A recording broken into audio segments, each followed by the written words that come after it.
समृद्धी अपघातावर ठाकरेंची शिवसेना आक्रमक. 5 लाख मदत म्हणजे मजुरांची थट्टा. शिवसेना महिला आघाडीच्या जिल्हा प्रमुख रूपम घुगे यांचा सरकारवर हल्ला बोल. 25 ते 30 लाख मदत व नोकरीची मागणी. महिला मजुरांच्या मजुरीत मोठा घोटाळ्याचा आरोप. जालन्यातील समृद्धी महामार्गावरील भीषण अपघातात 8 महिलांचा मृत्यू तर 4 जण जखमी झाल्यानंतर आता राजकीय वातावरण तापलंय. उद्धव बाळासाहेब ठाकरे यांच्या शिवसेनेकडून या प्रकरणावर आक्रमक भूमिका घेण्यात आली आहे. जालना महिला आघाडीच्या जिल्हा प्रमुख रूपम रमेश घुगे यांनी अपघातात मृत्युमुखी पडलेल्या महिलांच्या नातेवाईकांची भेट घेत सांत्वन केलं. यावेळी माध्यमांशी बोलताना मुख्यमंत्री देवेंद्र फडणवीस यांनी जाहीर केलेली 5 लाख रुपयांची मदत अत्यंत तुटपुंजी असल्याचा आरोप केला. अत्यंत गरीब कुटुंबातील मजुरी करणाऱ्या महिलांचा मृत्यू झाला असताना सरकारकडून केवळ 5 लाखांची मदत देणं म्हणजेच त्यांच्या दुःखाची थट्टा असल्याची तीव्र प्रतिक्रिया त्यांनी व्यक्त केली आहे. घुगे यांनी पुढे सांगितले की एकीकडे विमान दुर्घटनेतील मृतांना कोटींची मदत दिली जाते, मात्र रोजंदारीवर काम करणाऱ्या महिलांसाठी फक्त 5 लाखांची घोषणा करण्यात आली. वाढती महागाई, गॅस, पेट्रोल, डिझेलचे वाढलेले दर लक्षात घेता ही मदत अपुरी असल्याचं त्यांनी नमूद केलं. यासोबतच मृत महिलांच्या कुटुंबियांना समृद्धी महामार्ग प्रकल्पात कायमस्वरूपी नोकरी देण्याचीही मागणी त्यांनी केली आहे. तसेच संबंधित कंत्राटदारावर गंभीर आरोप करत त्यांनी सांगितले की रजिस्टरमध्ये 784 रुपये रोजंदारी दाखवली जात असताना महिलांना फक्त 300 रुपये दिले जात होते. उर्वरित रक्कम कोणाच्या खिशात जात होती असा सवाल त्यांनी उपस्थित करून कंत्राटदारानं मोठा भ्रष्टाचार केल्याचा आरोप केलाय. याशिवाय जालन्याचे पालकमंत्री यांनी त्यांच्या विशेष निधीतून मदत द्यावी, तसेच राज्य सरकारनं किमान 25 ते 30 लाख रुपयांची आर्थिक मदत जाहीर करावी अशी मागणीही करण्यात आली आहे. स्थानिक आमदार आणि नेत्यांनीही या कुटुंबियांच्या पाठीशी उभं राहावं असं आवाहन करण्यात आलंय. दरम्यान शिवसेनेच्या रूपम घुगे यांच्या वक्तव्यामुळे समृद्धी अपघात प्रकरणाला आता भ्रष्टाचार आणि राजकीय वादाचं स्वरूप प्राप्त झालं असून पुढील काळात या मुद्द्यावर आणखी संघर्ष तीव्र होण्याची शक्यता आहे. सर्वप्रथम काल समृद्धी महामार्गावरती जो प्रकार घडलाय, जो ऍक्सिडेंट झालाय, त्याच्यामध्ये 8 महिलांची जी दुर्दैवी मृत्यू झालाय जालना जिल्ह्यामध्ये, त्याबद्दल मी जिल्हा प्रमुख महिला आघाडी उद्धव बाळासाहेब ठाकरे गटाकडनं सर्वांना भावपूर्ण श्रद्धांजली अर्पित करते. आज मी इथे येऊन आता त्यांच्या नातेवाईकांशी बोलले, सगळ्यांना भेटले. आज सरकार म्हणतंय की आम्ही 5 लाख रुपये द्यायला तयार आहे. खरंच आजच्या दैनंदिन जीवनामध्ये 5 लाख रुपये यांना अनुदान हे योग्य आहे का? आज तुम्ही इंधनाचे, त्यानंतर पेट्रोलचे, गॅसचे एवढे भाव वाढवून ठेवलेले आहेत.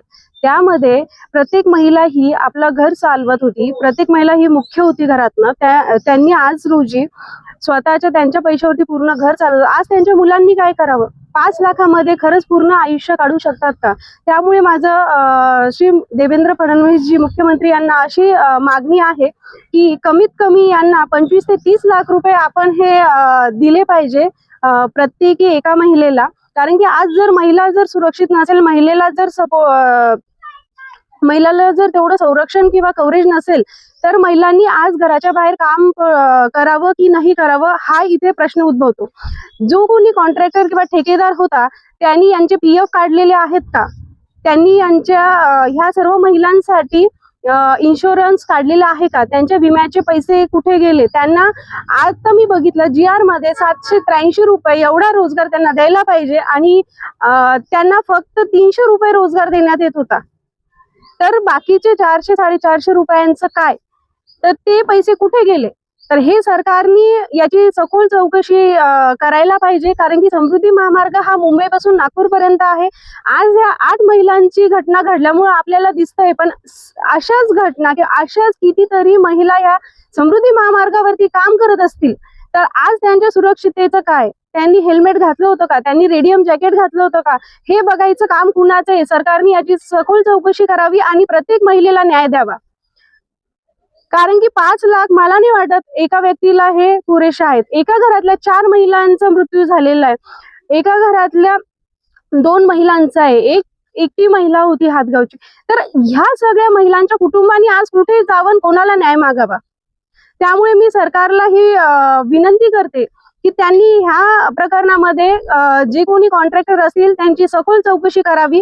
त्यांना त्यांचे PF आणि इन्शुरन्सच्या विषयी हा पूर्ण आम्हाला सगळ्यांना राईट टू इन्फॉर्मेशन करून ह्या कॉन्ट्रॅक्ट बद्दल सगळ्या गोष्टी उघडकीस कराव्या आणि त्यांच्या घरच्यांना न्याय द्यावा ही मी सरकारला विनंती करते. आज जर एखादं विमानाचं जर अपघात झाला तर त्या लोकांना 1 कोटीचा तुम्ही विमा देताय, 1 कोटीचं अनुदान देताय आणि आज समृद्धी महामार्गावरती सामान्य कुटुंबातील जर एखादी व्यक्ती काम करतीये तर त्यांना तुम्ही 5 लाख देताय. हा कोणता न्याय? 95 लाख तुम्ही एक्स्ट्रा तुम्ही विमानासाठी देताय का? ते तर श्रीमंत लोक आहे जे विमानाने काम फिरताय, त्यांच्याकडे पैसा आहे म्हणून ते विमानाने फिरताय. पण जे आज दैनंदिन जीवनामध्ये लेबर लोक रोडवरती काम करताय, आज त्यांचं काय? याचा न्याय आणि याचं उत्तर हे सरकारने देणं अपेक्षित आहे. जे मृत्युमुखी पडले महिला त्यांच्या नातेवाईकांनी पालकमंत्र्यांच्या बाबत सुद्धा रोष व्यक्त केला. त्यांनी काही स्टेटमेंट वगैरे दिलं नाही. पालकमंत्री काय म्हणतात? आज जालना जिल्ह्यामध्ये जे काही घडतंय, इथले जे काही स्थानिक आमदार असतील, पालकमंत्री असतील, इथले जे काही पुढारी नेते असतील, त्यांचं आज रोजी काम आहे या कुटुंबाला येऊन आधार देणं, यांच्यासाठी येऊन इथे उभं राहणं, हे सगळ्यांचं काम आहे आणि सरकारने या गोष्टीचं उत्तर हे दिलंच पाहिजे. अजून एक गोष्ट अशी बोलायची होती की आज रोजी ज्या महिला मृत्युमुखी पडलेल्या आहेत त्यांची मुलं आहेत, काही महिलांची मुलं हे छोटे आहेत, कोणाचे नवरे वारलेले आहेत, तर त्यांच्या मुलांना ह्या सरकारने समृद्धी महामार्गावरती, स्टोलवरती म्हणा किंवा एखाद्या सरकारी नोकरीमध्ये यांना रुजू करण्यात यावं आणि त्यांना कायमस्वरूपी नोकरी ही देण्यात यावी आणि त्यांना रोजगार उपलब्ध करून द्यावा.